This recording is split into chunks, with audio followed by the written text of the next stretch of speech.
Magluluto nga tayo ngayon ng hamonado, kaya lang bigla akong naisip, hindi pala ako marunong, kaya kailangan natin ng rescue.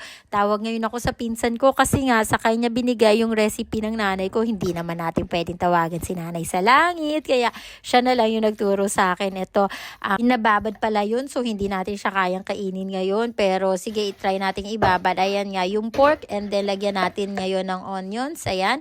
And then sabi niya, halu-haluin lang daw, and then okay na yun. Basta okay yung tamis at yung asim. And then lagyan natin ng garlic. Syempre dahil lazy tayo, very lazy garlic yung gagamitin natin. Ayan, mas masarap siguro, mas madami. Kaya push lang, lagyan natin ng madaming garlic para lasang-lasa siya. And then lagyan na natin ng pepper. Huwag nating masyadong damihan dahil baka naman sobrang anghang niya, hindi makain ng mga bata. And then ito nga yung pinaka-importanting ingredients. Isa sa importanteng ingredients, sugar. Ayan, damihan natin para sabi niya mas masarap, mas matamis kasi nga hamonado. Wala namang hamonado hindi matamis. Kaya ito, brown sugar nga yung gamit natin para daw medyo may kulay din. Ayan, sige, push. Pero wag naman sobrang dami. Baka naman maging diabetic tayo niyan. Ito nga, at hotdogs lagyan natin. Ito nga yung tender, juicy like na hotdog na gawa ng kaibigan natin. Shoutout sa iyo, Ate Maylin.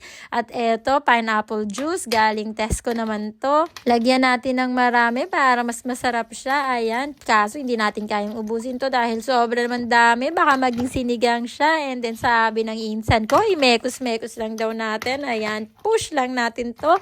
Sige, haluin lang natin ang haluin para maging well blended na lahat ng ingredients natin. Ayan. And then after nito, lagyan natin ng konting asin. And then after nyan, mekos ulit. And then after, tatakpan na natin. Ayan nga. At konting mekos lang para sumama yung asin sa meat natin. And then after nito, tatakpan na natin. And then, ibababad natin siya for 24 hours para lasang-lasa siya. And then after 24 hours, ready to cook na tayo. Syempre, Royal Prestige Innovate Cookware ang gagamitin natin para sobrang malambot talaga siya. Ayan, isasali na nga natin yung binabad natin na karne. Ayan, medyo pink na nga yung itsura niya. Parang masarap nga ito. Syempre, luto ko to. Sino pa bang magbubuhat ng sariling bangko? Ayan, mekos-mekos lang natin. And then medium heat lang, guys. And then make sure naka-open yung valve. Ayan, push na natin. Try nating lutuin siya in the next 35 minutes. Mukhang kaya naman dahil gumamit tayo ng Royal Prestige Innovate Cookware. Ayan nga, at malapit na siyang sumipol. Kita nyo ba yung usok na yan? At eto na nga siya. Nagwi-whistle na nga siya. Ayan nga, tiko-close na natin yung valve. And then gagawin na natin siyang low heat. Ayan, in 20 minutes, sumipol siya. So guys, iintayin lang natin siyang maluto. Technically, kaya talaga ang 35 minutes. Ayan na yung itsura niya. Sobrang ganda at sobrang lambot ng pork niya. Lagyan natin ng konting sugar kasi parang feeling ko kulang pa yung tamis niya.